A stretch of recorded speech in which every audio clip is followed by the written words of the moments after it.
Allah Maha Pemberi rezeki. Kita nggak boleh khawatir. Kalau kita, apa arti yakin dalam bahasa Arab? Istilahnya apa? Percaya dalam bahasa Arab istilahnya apa?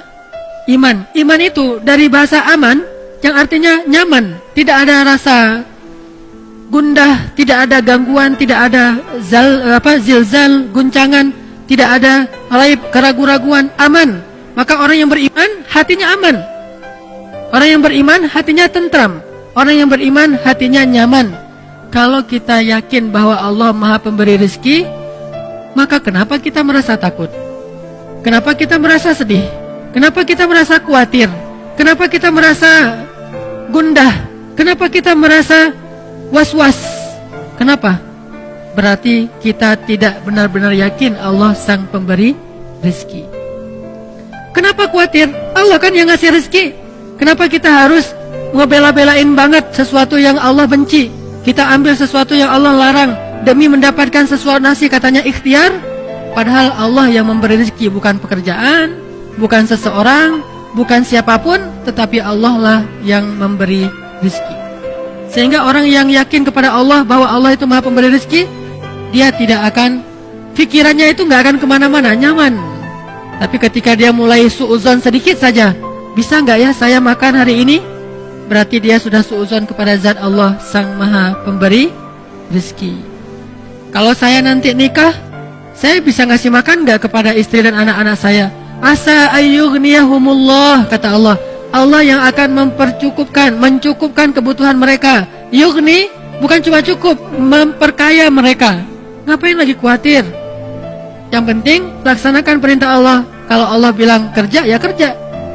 Allah bilang cari yang halal, ya cari yang halal. Setelahnya nggak usah khawatir. Maka belajar akidah itu nomor 1 dalam agama. Namanya fiqhul akbar, fikih terbesar. Baru setelahnya ada fikih asghar, yaitu ibadah dan muamalah. Fikih yang paling besar, orang Indonesia itu jarang belajar. Baru masuk ke musola, ke masjid, anak kecil baru TK atau SD langsung diajarkan tentang sholat, fikih kecil. Diajarkan tentang akhlak, fikih kecil. Sedikit yang diajarkan tentang akidah, yang itu adalah fikih besar. Sehingga walaupun dia udah sholat, walaupun dia udah tahu tentang ibadah, tapi dia belum punya keyakinan yang kuat sehingga gampang galau. Muncullah generasi galau. Kenapa? Nggak ada akidahnya. Coba lihat di Mekah, ayat-ayat yang turun di Mekah, apa isinya? Akidah akhirah, akidah akhirah, akidah akhirah. Iman kepada Allah, iman kepada hari akhir. Itu aja terus isinya. Baru nanti setelah di Madinah muncul sholat yang sudah 5 waktu.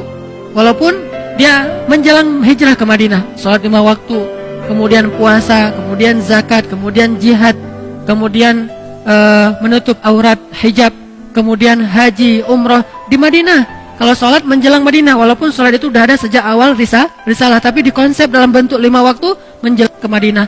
Intinya syariat itu baru muncul setelah sampai di Madinah. Sebelumnya akidah akhirah, akidah akhirah. Coba lihat ayat-ayat tentang yang di juz amma, rata-rata akhirah, akidah.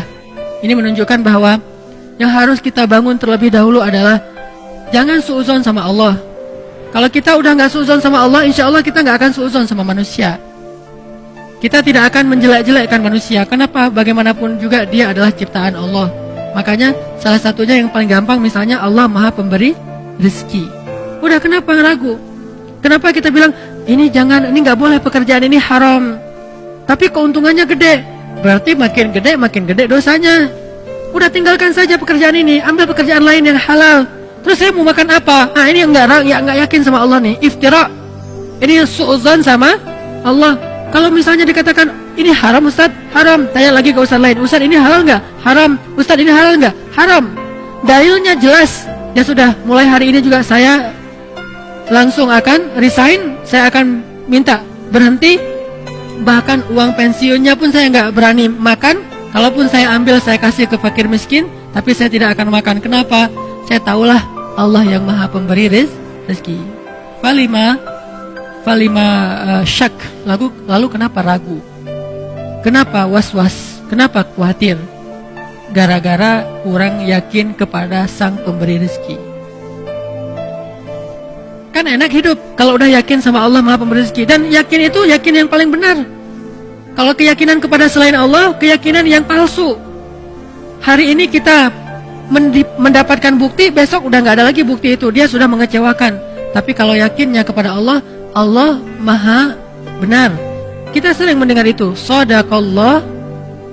Bahkan kalau ada orang yang ngaji lupa bilang shadaqallahul azim, kita protes. Tapi kita nggak percaya sama Allah, itu aneh tuh. Ada orang ngaji, kan shadaqallahul azim itu bukan bagian dari ayat ya.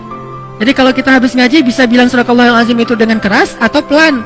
Nggak harus shadaqallahul azim. Itu kan qori.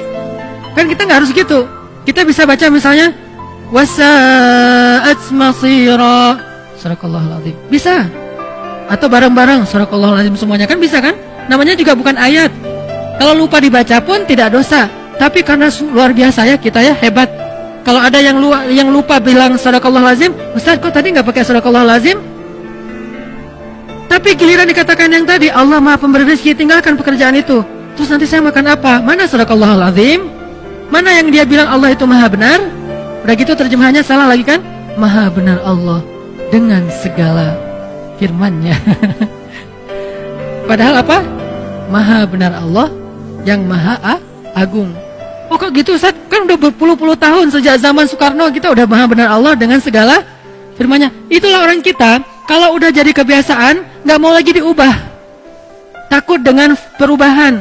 Dia bilang nggak boleh fanatik. Kenapa fanatik kepada yang nggak benar? Kenapa nggak berfanatik kepada yang benar?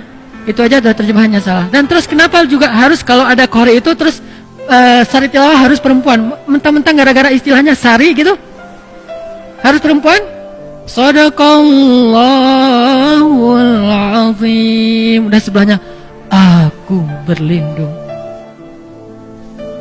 dari godaan setan, nunjuk lagi tuh. Yang terkutuk. Ini kenapa harus gini gitu loh? Aneh kan? Kenapa nggak si qorinya aja, kan udah ada Quran terjemah, tinggal baca. Dia baca gini nih. Dengan nama Allah yang Maha Pengasih lagi Maha Penyayang, sungguh kami telah memberikan kepadamu kemenangan yang nyata. Kan jelas. Kenapa harus ada dua orang?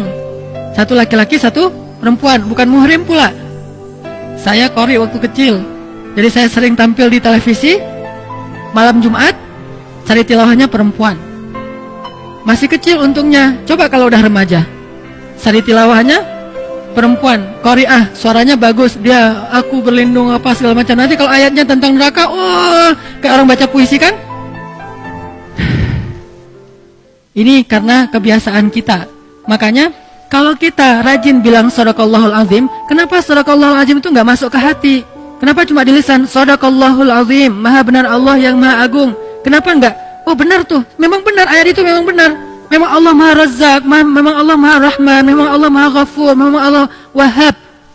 Jadi kalau misalnya dia belum dapat anak, berdoa lagi, berdoa supaya Allah kasih anak. Udah berdoa, bukan udah, nggak ada cerita udah berdoa, terus berdoa. Kenapa? Kalau nggak dikasih anak nanti dikasih di mana? Di surga. Emang di surga ada anak?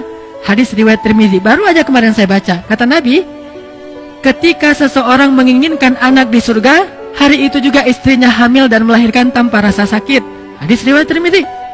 Abu Dawud, ketika seseorang menginginkan anak di dalam surga, hari itu juga istrinya hamil dan melahirkan tanpa rasa sakit dan tanpa menghilangkan keperawanannya. Lahir anaknya. Berarti kita punya anak banyak di surga? Punya anak banyak. Makanya nggak usah berputus asa, minta aja anak. Rabbi habli minas salihin, Rabbi habli min ladunka waliya, waj'alhu Rabbi radiyya, Rabbi habli min ladunka dzurriyyatan thayyibah, Rabbana hab lana min azwajina wa dzurriyyatina qurrata a'yun. Kok belum Ustaz?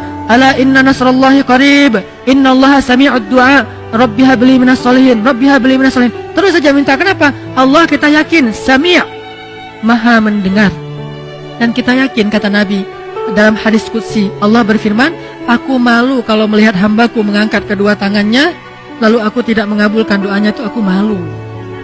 Maka kalau kita yakin sama itu, terus saja minta. Allah nih pasti malu nih nggak ngabulin. Allah beri saya anak, pasti Allah malu, pasti Allah mendengar. Tapi kalau kita bilang Allah dengar nggak ya, itu suuzon.